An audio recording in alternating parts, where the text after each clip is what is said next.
Welcome back to the second video of Bill's Ramblings.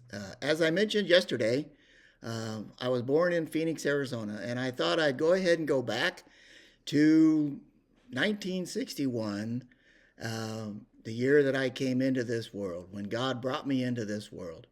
And I mentioned in the video that Phoenix was an entirely different place than it is today. If you go to Phoenix today, it is wall to wall city.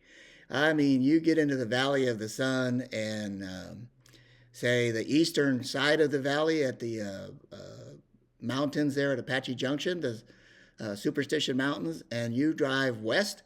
You go all the way to Buckeye on the western side of the valley, and that's the White Tank Mountains, and it is nothing but city. When you come in from Tucson and you come in there at South Mountain, even south of South Mountain now is just wall-to-wall cities and freeways, and you drive north and you can go north up to the bottom of the Bradshaw Mountains there at New River, and again it's just solid city. Well, when I was a child back in the 60s, Phoenix wasn't like that. There was a lot of farm gaps between each city, between Tempe and Scottsdale and Phoenix and Glendale and Peoria, and of course in Buckeye was way out in the middle of nowhere.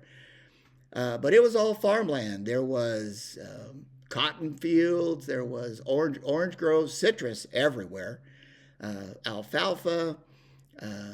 They had a giant Japanese rose garden out there at Luke Air Force Base at the bottom of the White Tank Mountains. I don't know if it's still there now, but it was there. And there used to be a lot of onion fields. And, you know, as a kid, I actually went out there with my little brother, and we picked onions one day.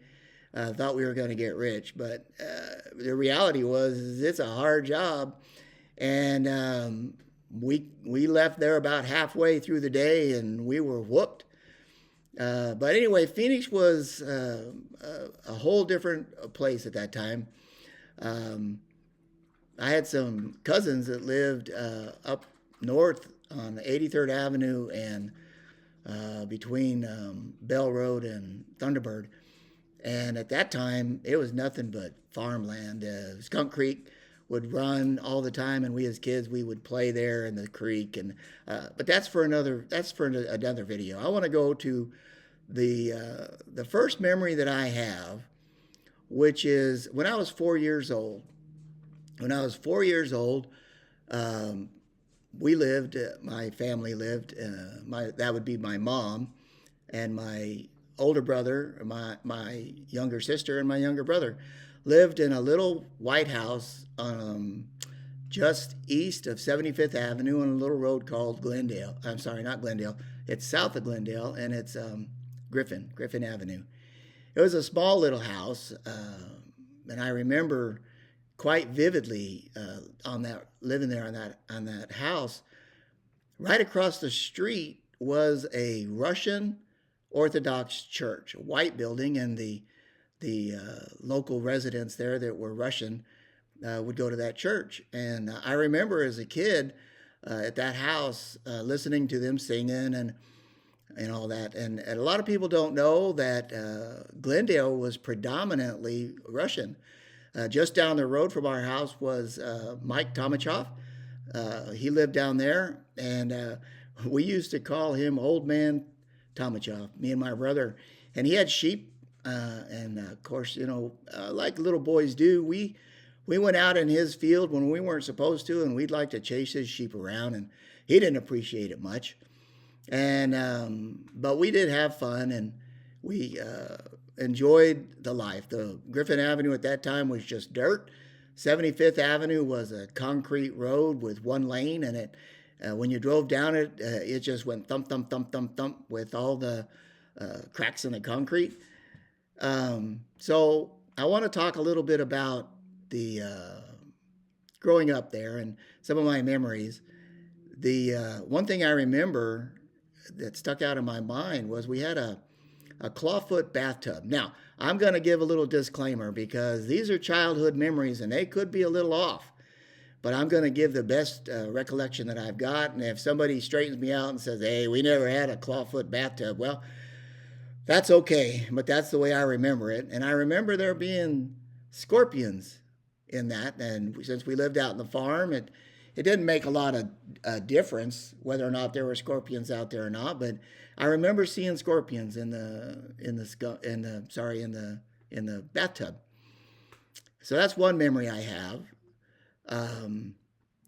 Another memory I have was, well, I should say that in this house I was 4 years old.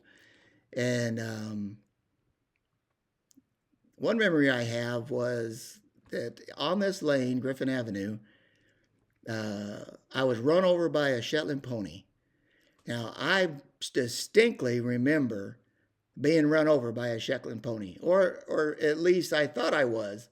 I remember the Shetland pony running down the road and all of us kids running and screaming and trying to get away. And I think that I tried to dive into the car window, but if I was 4 years old, I couldn't even reach the car window.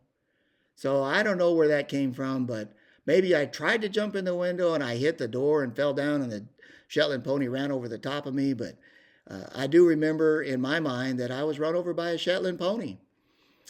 The second memory I have, which I'm going to blame on my brother, my older brother, or I'm going to blame on my cousins playing a trick on me, because down the road at the farm, there was an old cotton trailer, wooden cotton trailer that was all ratty and falling apart, and the wood was rotten and everything. Well, they told me that that was a gorilla cage, and that they used to keep a really mean big gorilla in that cage, and that I should not go down there anywhere near that gorilla cage because, as you can see, he got out. That gorilla got out of the cage, and he's out here looking around to find some little boy to, I don't know, stomp or toss around like a banana. I don't know. But anyway, I was told, don't go down there by that gorilla cage because they're going to get you.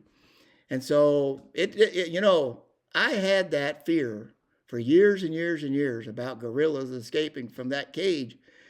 And I went back years later and saw that it was an old cotton trailer. It was still there. Of course, it was in a lot worse shape at the time.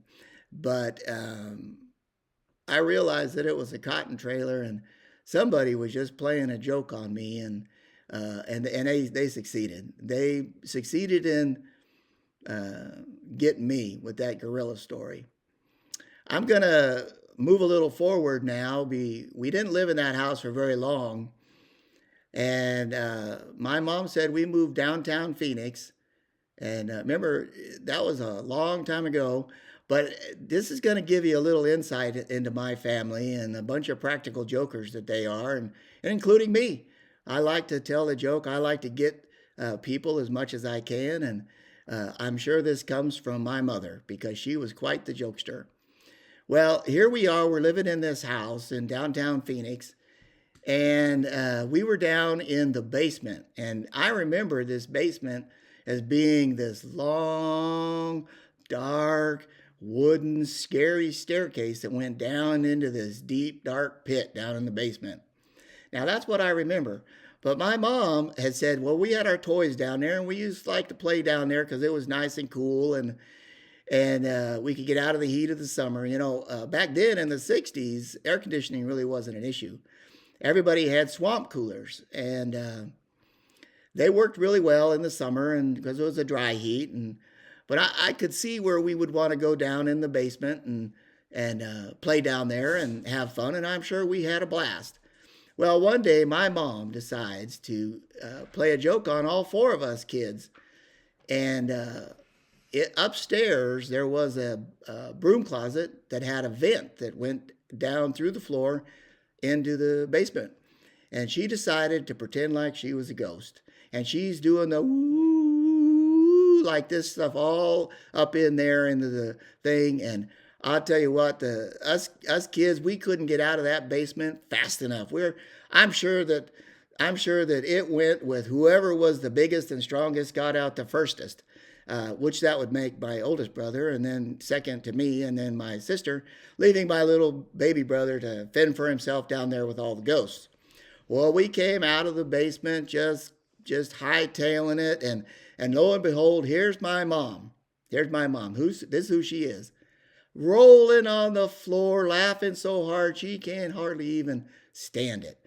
And she just, of course, I'm sure afterwards, when we're trying to get all scared, and she must have calmed us all down and said, no, no, no, it's just me. I'm just messing with you. Well, I'm sure that at 4 years old, that kind of set the dough for the rest of us, and we all became a whole bunch of pranksters. And we as siblings, we do that. We do jokes with a lot of people. My mom still does jokes on us and other people, and we all take them in good fun. And life is too short to not enjoy some good, clean fun. There wasn't anything wrong with what my mom did, or we didn't hold anything against her for it. As we grew older, we came to appreciate, good jokes and having fun and stuff like that. And so here we have the first memories that I can remember in Phoenix in the 60s, 1960.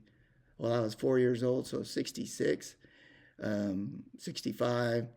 And I don't know when we left that house, and we traveled around a lot, but we eventually ended up in Maryvale. And for those of you who don't know where Maryvale is basically from 43rd Avenue to about 59th Avenue going west, and from Camelback to Thomas. And that's where we lived when I was growing up, from first grade all the way through till I graduated 8th grade at that time. So I'm going to save that for the next video of how we started in grade school and stuff in that area of Maryvale, and I'll give a little explanation about Maryvale and how it came to be with the contractor. And of course, you can bet that Maryvale has its roots in the Russians that I talked about earlier. And so I want to thank you for joining me today in another video and a little step through time. And I look forward to the next one, and we'll see you then. Bye now.